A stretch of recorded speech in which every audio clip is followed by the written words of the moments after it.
अनमोल वचन अखिल भारतीय संत मत सत्संग के संस्थापक और गृहस्थ में आनंद योग के जनक परम संत महात्मा परम पूज्य श्री यशपाल जी महाराज अर्थात परम पूज्य भाई साहब जी द्वारा प्रतिपादित इन अनमोल वचनों का पालन करना अति आवश्यक है।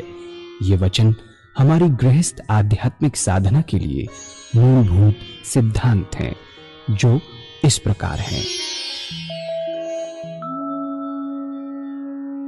हम दुनिया की हर चीज की कीमत आंकते हैं, अपने मानव जीवन की कीमत भी जाने व परमात्मा की प्राप्ति हेतु साधना करें। मनुष्य योनि एक उपहार है, इसीलिए परमात्मा को धन्यवाद देते हुए आधा घंटा प्रातःकाल, आधा घंटा सायंकाल पूजा अवश्य करें। सत्संग, सतनाम व सद्गुरु को प्राथमिकता देते हुए इसी के आधार पर ध्यान योगाभ्यास अवश्य करें व गृहस्थ के कार्यों को परमात्मा का कार्य समझकर उसी की याद में संपन्न करें। हर समय ये ध्यान रहे कि गुरु कृपा द्वारा परमात्मा की पवित्र सत्ता का हमारी आत्मा में वास है, अतः मन में निरंतर अपने इष्ट देव का जाप करें। मान सम्मान की इच्छा न करें व अपमान से दुखी न हो। परमात्मा के अतिरिक्त किसी और का भय न करें।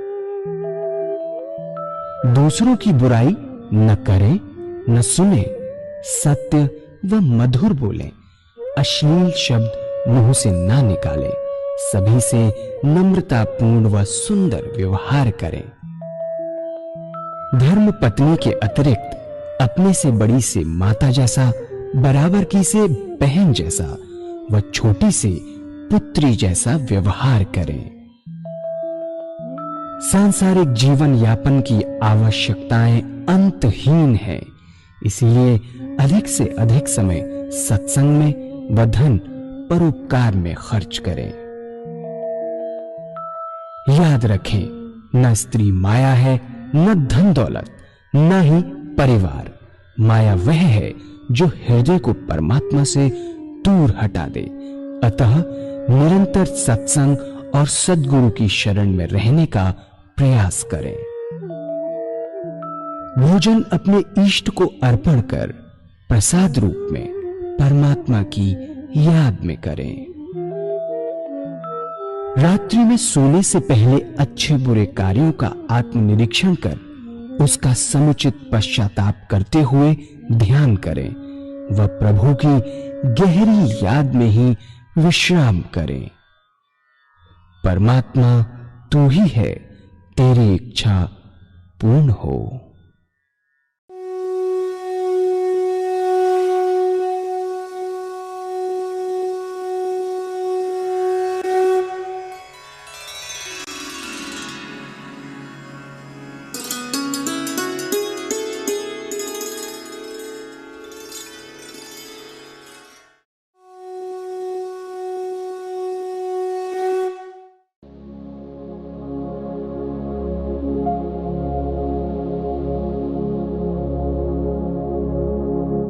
जय सद्गुरुदेव जय पद शरणम श्रेयस रूप चरणों शरणम। जय सद्गुरुदेव जय पद शरणम श्रेयस रूप चरण। तो मेरा कहने का मतलब कि अगर चलता है, कोशिश करें कि अपनी विल पावर बढ़ाएं, और अगर बहुत सी चीजें ऐसी होती हैं जो रह जाती हैं, परमात्मा जब मौका देगा अपने आप ही वो चीजें छूटती नजर आएंगी।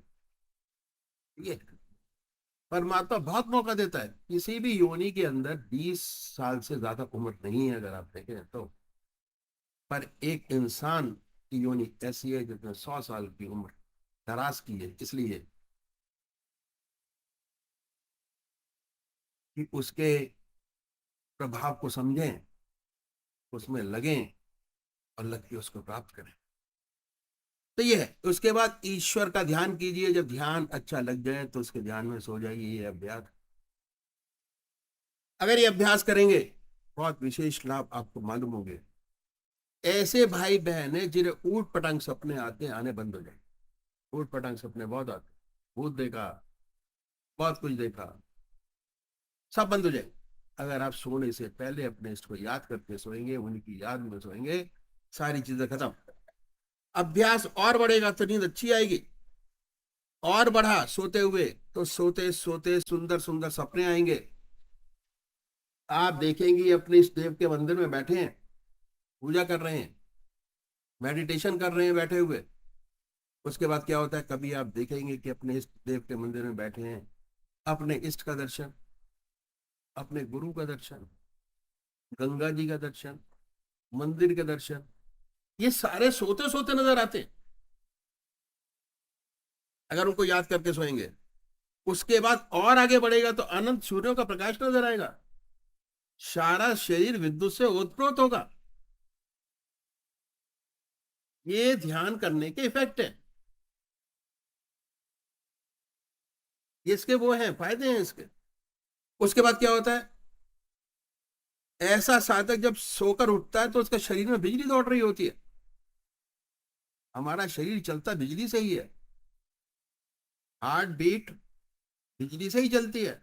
नेचुरल बिजली हमारे अंदर है, मैग्नेटिक फोर्स हमारे अंदर है जो चलाती है। जब हार्ट कमजोर हो जाता है तो पेसमेकर ऊपर से लगा देते हैं, वो शॉक देता है अंदर जब हार्ट कमजोर हो जाता है। नेचुरल तरीका स्ट्रॉन्ग करने का है कि ध्यान कीजिए, अपने इष्ट देव को याद करिए, अपनी इम्यूनिटी बढ़ाइए करके। सुंदर सुंदर अवस्था पाता है। जिस ध्यान में सोया था उससे अच्छे ध्यान की अवस्था में उठा। जो अच्छे साधक है जिनकी आज्ञा चक पर स्पंदन होता है, यदि सोते समय आज्ञा चक पर स्पंदन था, जब उठेंगे तो और तेज होता मिलेगा। आत्मा यही कहती है कि जिस ध्यान में सोया था रात भर उसी का ध्यान पड़ा रहा। जिस ध्यान में सोए सुबह उठे तो ध्यान, जिस ध्यान में सोए सुबह उठे ध्यान के बगैर तो निद्रा। योग निद्रा और निद्रा में सिर्फ यही फर्क है। योग निद्रा अपने इष्ट देव के साथ सोए, सुबह उन्हीं के साथ उठे, उन्हीं को याद करते उठे तो योग निद्रा ध्यान। दूसरा विचार आ गया तो निद्रा। छोटा बारीक बारीक डिफरेंसेस हैं, उनको समझने के लिए और बहुत जरूरी है। जिंदगी में समझेंगे तो इस रास्ते पर बढ़ेंगे और बाखूबी बा कमाल जिंदगी के अंदर होगा जो सोच भी नहीं सकते। तो पूजा में बदल जाते। बात क्या है, मन का एक विशेष गुण है।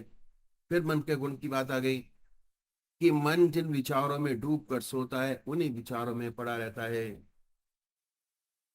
हम गृहस्थी लोग हैं, कभी कोई मुसीबत आ पड़ी तो सोने से पहले उस मुसीबत की चिंता होती है, सोते हुए वही मुसीबत लगी रहती है, नींद नहीं आती। सुबह उठते हैं उसी चिंता में उठते हैं। एक बच्चा है, माँ का दूध पीते पीते सो जाता है, रात भर चप चप करता रहता है, मानसिक रूप से दूध पीता होता है। अगर सुबह 2 घंटे में दूध की आवश्यकता है तो वहां 6 घंटे में दूध की आवश्यकता है। ये गुण है, उन्हीं विचारों में पड़ा रहता है। अगर आप ईश्वर की याद में प्रार्थना करके सोएंगे, रात भर आपका ध्यान बना रहेगा और 6 घंटे सोने के वास्तव में पूजा में बदल जाएंगे। ये है विहार की शुद्धि, जो भगवान श्री कृष्ण ने बड़ा भारी जोर दिया। विहार शय्यई योगक्षेम का क्षेत्र है। क्यों? 20 मिनट परमात्मा को याद किया, 6 घंटे आपके अपने हो गए। इतना लंबा समय जिंदगी में आपको कभी नहीं मिलेगा कि 20 मिनट परमात्मा को दे दें, उनको याद करें और 6 घंटे का समय आपके पास। ये है, इस तरह सच्चा विहार हमसे बने। आधा घंटा सुबह पूजा, आधा घंटा सायकाल पूजा। अब जब आपका विहार शुद्ध हो गया, 6 घंटे सोने के आपके अपने हो गए, तो सुबह शाम की पूजा में मन लगना शुरू हो जाएगा। अभी तो नहीं लगता। क्योंकि अब अधिक समय हो गया। दिन के 24 घंटे, 24 घंटे में आधा घंटा सुबह पूजा की और आधा घंटा सायंकाल आपने पूजा की, प्रार्थना की, आराधना की, जो भी किया आपने, 1 घंटा। 24 में से 1 घंटा आपके मन की करंट का जो बहाव है वो परमात्मा की ओर, 23 घंटे दुनिया की ओर। दुनिया की अधिक याद है। पूजा में बैठेंगे दुनिया की याद आएगी, पूजा करेंगे रह रह के दुनिया में दिमाग जाएगा। उसके बाद आधा घंटा दोपहर भोजन का, आधा घंटा सायंकाल भोजन का आपने और ऐड कर लिया, 2 घंटे आपके। अब 2 घंटे में क्या हुआ? 2 घंटे में 24 में से 22 घंटे आपके मन की करंट का बहाव दुनिया की ओर, 2 घंटे परमात्मा की ओर। 2 घंटे परमात्मा की ओर, 22 घंटे दुनिया की। अब भी सांसारिक प्रभाव ज्यादा है मन के ऊपर। तीसरा स्टेप किया, 8 घंटे आपके अपने हो गए। जब 8 घंटे आपके अपने हो गए तो 24 में से 8 घंटे आपकी मन का करंट का बहाव परमात्मा की ओर अंतर्मुखी होना शुरू हो जाएगा। मन मन अंतर्मुखी होना शुरू हो जाएगा। और 16 घंटे दुनिया की ओर। अब कभी दुनिया की याद आएगी, कभी परमात्मा की याद आएगी, कभी दुनिया, कभी परमात्मा, कभी दुनिया, कभी परमात्मा। साइन वेव चलती रहेगी, कभी ऊपर कभी नीचे, कभी ऊपर कभी नीचे, चलता रहेगा। ठीक है। जब ये पक्का हो गया तो जितने आपके रूटीन वर्क हैं, नहाना धोना, आपका 2 घंटे मॉर्निंग रूटीन के होते हैं, और धीरे धीरे करके उसका अभ्यास करते चले जाते हैं। अब आपको अभ्यास करने में दिक्कत नहीं आएगी, क्योंकि आपको इन चीजों का अभ्यास की आदत पड़ गई है। Habit formation. जैसे जैसे अभ्यास की आदत पड़ती चली जाएगी, आपका जीवन का जो मैक्सिमम समय है वो परमात्मा की याद में बीतना शुरू हो जाएगा। अब क्या होगा? जब काम करेंगे तो मन काम में लगा रहेगा, काम खत्म, ऑटोमेटिक परमात्मा की याद, automatic, everything is automatic. Light गई, इन्वर्टर शुरू हुआ, इन्वर्टर गया, लाइट लाइट आई, इन्वर्टर खत्म। ये मन की स्थिति हो जाती है ऑटोमेटिक। और फिर हमें एहसास होता है, ये मैंने आपको 8 घंटे का तरीका बताया है ना, क्योंकि टाइम की लिमिटेशन है। और इतना कर लें पहले, है ना, और उसके बाद कोई मौका मिलेगा तो इसकी आगे की चीजें बताई जाएंगी। ये एक्चुअली 10 दिन का टोटल प्रोग्राम है, जो शॉर्ट में मैंने आपके सामने रखा कि 8 घंटे अपने बनाए सबसे पहले। उसके बाद दूसरी बात क्या है कि पूजा हम 3 प्रकार से करते हैं। पूजा के प्रकार, पूजा करते हैं 3 प्रकार से हम लोग। शारीरिक पूजा, कर्म योग, शरीर से। उसमें आता है भजन गाना, भागवत सुनना, बहुत सारी चीज। ये जो है, ये जो है, ये शारीरिक पूजा में शामिल होता है। आरती करना, रामायण पढ़ना, भजन गाना, सारी चीज। भजन गा रहे 2 घंटे चल रहा है, मन सूख गया, बोलते बोलते मन सूख गया, गला सूख गया, पर मन चल रहा है। पहले स्टेज की पूजा है। उससे जैसे ही मन सूखेगा आप और थोड़ा सा उठ जाएंगे ऊपर, है ना। किसी का मन लगेगा, किसी का ध्यान लगेगा, किसी का घर में ध्यान लगेगा, किसी का बाजार में ध्यान लगेगा, डिवाइड हो जाता है। ये जो आनंद योग है, ध्यान योग है, हठ योग जो आगे चल रहा है, ये दूसरे तरीके की पूजा है। सेकंड, पहली स्टेज छोड़ दी हमने। दूसरी स्टेज कि अपने मन को अपने इष्ट के चरणों में लगाइए, कंसंट्रेशन से काम कीजिए। ये पहली पूजा अपने आप पूरी हो जाती है।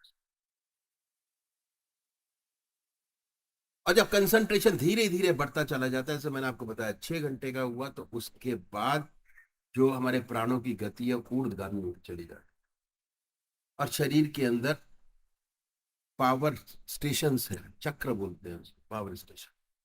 वो धीरे धीरे जैसे जैसे समय बढ़ता चला जाएगा वो सब अपने आप एक्टिव होते चले जाएगा, एक्टिवेट होते हैं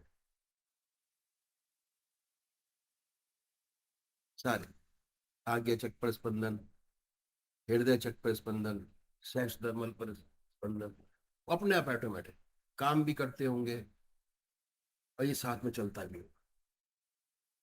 उसके बाद जब ये पूरा हो जाता है तो जो हमारा आत्मिक वाला जो मतलब जो हमारा दूसरी पूजा है वो हमारी आत्मिक पूजा में चेंज हो जाती है, बदल गया। अब कोई डर नहीं है,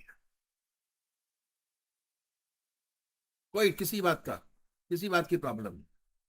जीवन मुक्त अवस्था उसी को कहते हैं कि शरीर जो शारीरिक पूजा है वो मानसिक पूजा में बदले, मानसिक पूजा जो आत्मिक पूजा में बदले। आत्मिक पूजा हो जाती है तो जो शरीर है वो सारे काम करते हुए 24 घंटे परमात्मा की याद में लगा रहता है। दिल बकार वस्तुया, दिल परमात्मा की याद में लगा रहे, हाथ हमारे काम करते रहे, मन काम करता रहे, शरीर हमारा काम करता है, यही हमारा देह है करने का।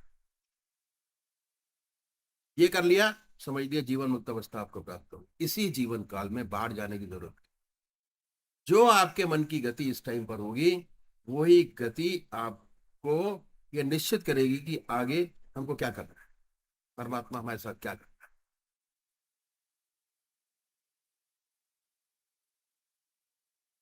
ये टोटल अध्यात्म। भगवान श्री कृष्ण ने गीता में कहा आहार की शुद्धि, विहार की शुद्धि, अभ्यास और वैराग। वैराग का मतलब ये नहीं घर बार छोड़ दो, नो, उसकी भी कथा है।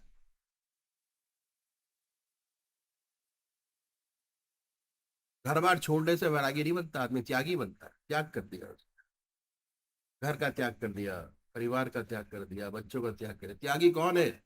हमारे महाराज जी बहुत स्पष्ट कहा करते थे कि ग्रस्त के अंदर रह के ग्रस्त की सारी चीजें, सारे चीजें आपके पास होते हुए भी अगर मन आपका आपके इसके चरणों में लगा हुआ है तो आपसे बड़ा कोई वैरागी किसी ग्रस्त के अंदर है, ग्रस्त के अंदर है, संसार के अंदर रहते हुए बड़े आराम से वो स्थिति पा सकते। इतनी स्पष्ट बात उन्होंने इतने सिंपल शब्द में बताई, कहीं जाने की जरूरत। आपका घर आपका सबसे बड़ा ग्रस्त है और सबसे बड़ा कहना चाहिए कि रास्ता है चलने। और जितने आपके संत हुए सब एक इष्ट के पुजारी, सारे गाथाएं भरी पड़ी हैं पूरी तरीके से। जब वो कर सकते हैं ग्रस्त में रहते हो तो हम क्यों नहीं कर सकते? हम भी कर सकते हैं। हम भी वो स्थिति प्राप्त कर सकते हैं जो हमारे संतों ने प्राप्त की है। उन्हीं के तो हम लोग शिष्य हैं। अगर बैक हिस्ट्री उठा के देखें तो उन्हीं की संतान है हम लोग। जस्ट एक्टिवेट करने की जरूरत है, उसी स्थिति को प्राप्त कर सकते। परमात्मा तू ही है, तेरी इच्छा।